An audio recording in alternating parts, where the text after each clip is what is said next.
In this video, we're going to look at differentiating the tan function. Now we're going to use the same process that we have used in previous videos. That is, we're going to have a triangle here in blue, and it's going to have an angle here of theta. And then we're going to move the point here on the circle from this point here over to this point. And this will generate a new triangle, which you can see here, which is the larger triangle. And the extra angle that we have moved here is going to be delta theta.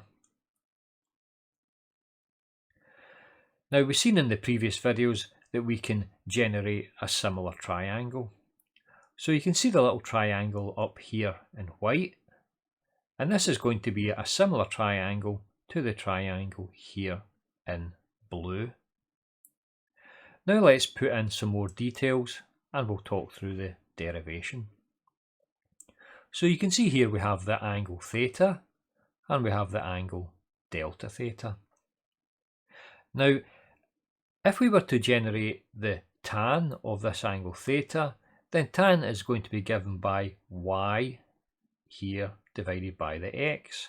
So you can see here that y upon x is equal to tan theta. So you could say y is equal to x tan theta. But if the distance here, x, is just a value of 1, then we can say here that this height here, y, is equal to tan theta. So we can put the height here simply as tan theta. So that means that if this height here is tan theta and this distance is 1, then we can generate the length of this line here. So it's going to be tan squared theta plus 1. Now there's an identity tan squared theta plus 1, which is equal to sec squared theta. So it means that if we were to square this side and square this side, we'll get the square of this side. So it means we're going to have tan squared theta plus 1 squared. The square root of it is going to give us the length sec theta. So that's just a simple trig identity. Now let's zoom in a little bit and we'll have a look at our similar triangle.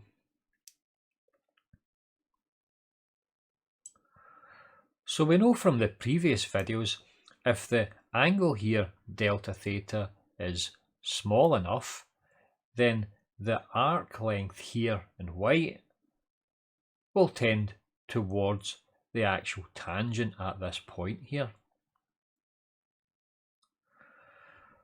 So it means in that process there, as delta theta tends towards 0, then we're going to have this little triangle here will tend towards the similar triangle in blue. So it means that the angle here, theta, is going to be the same as this angle up here, theta. Also, the length that we have here in radians is going to be this length here, sec theta, times the delta theta. So we've got one length in this little triangle. Now we know that this is a similar triangle. So it means that this length here is going to be the equivalent of this length here. So it means that if this length here in effect is going to be the length sec theta delta theta, and that's a value of 1, and it's a similar triangle, so it means that the ratio here of this length and this length must be the same as the ratio of this length and this length. So it means in order to ensure that that ratio remains the same, then this length up here then won't just be tan theta, it's going to be tan theta times the sec theta delta theta. It must be in order to ensure that these triangles remain similar. And that's a little key to this derivation. So it means that the length here which is similar to this length here, is going to be given by the sec theta, tan theta, delta theta.